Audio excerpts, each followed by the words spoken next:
प्यारे बंधुओं, हम सभी मनुष्यों का जन्म भक्ति करने के लिए हुआ है। भक्ति से ही सभी दुखों और तकलीफ़ों से छुटकारा पाया जा सकता है। इसलिए एक उत्तम गुरु से दीक्षा प्राप्त करके हमें भक्ति का मार्ग अपनाना चाहिए। इसी से हम अपना मनुष्य जन्म सार्थक बना सकेंगे। अगर हम भक्ति का मार्ग नहीं अपनाते हैं तो फिर हमारा जो अगला जन्म है वो मनुष्य का नहीं होगा और हमें 84 के चक्कर में भटकना पड़ेगा। यह बात संत के द्वारा कही गई है। संत की वाणी कभी भी असत्य नहीं होती है। जिस प्रकार आप याद कीजिए, आपको इस जन्म में बचपन से लेकर अभी तक जो तकलीफ़ हुआ है और मृत्यु तक जो तकलीफ़ होगा, जब आप उसको ध्यान से याद करेंगे तो आपको अपार दुखों का सामना करना पड़ा है जिसकी कोई गिनती नहीं है। जो दुखों से भरा पड़ा पिटारा है, इस तरह का दुख आपको कई जन्मों से हो रहा है। जो हम सबको ज्ञात नहीं है, वे एक सच्चे संत ही जानते हैं, भगवान ही जानते हैं। यह दुख आगे भी अनवरत बना रहेगा। हमें जो मनुष्य जन्म मिला है, भक्ति करने के लिए मिला है। अगर हम भक्ति करेंगे तो यह जो दुख है, इससे छुटकारा मिल जाएगा।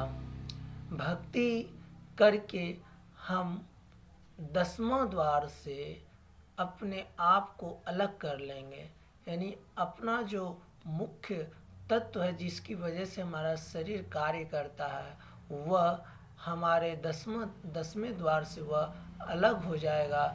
यानी कि आसार तत्व यानी प्रकृति अलग हो जाएगी और ईश्वर अलग हो जाएगा। हम लोग परमात्मा में मिल जाएंगे।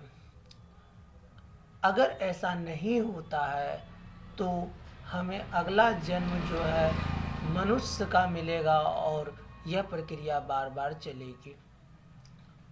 इसलिए आप दीक्षा प्राप्त करके भगवान की भक्ति करें।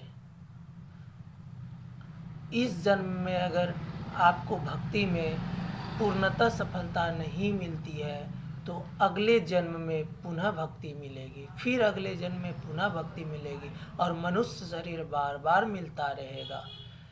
और यदि आप भक्ति का मार्ग नहीं अपनाते हैं तो आपको मनुष्य का जन्म नहीं मिलेगा, बल्कि आप कुत्ता, बिल्ली, चूहा, विभिन्न प्रकार के जीवों में जन्म लेंगे और भटकते रहेंगे। मनुष्य के शरीर से भी महान तकलीफ़ों का सामना करना पड़ेगा। मनुष्य शरीर से ही हम अपने मोक्ष प्राप्त कर सकते हैं, यानी कि पुनः जो ये जीवन मरण का जो दुख तकलीफ़ है, यह समाप्त हो सकता है और हमें असली मुक्ति मिल सकती है। यानी कि मृत्यु तो मिलेगी, लेकिन इस मृत्यु का नाम होगा मुक्ति।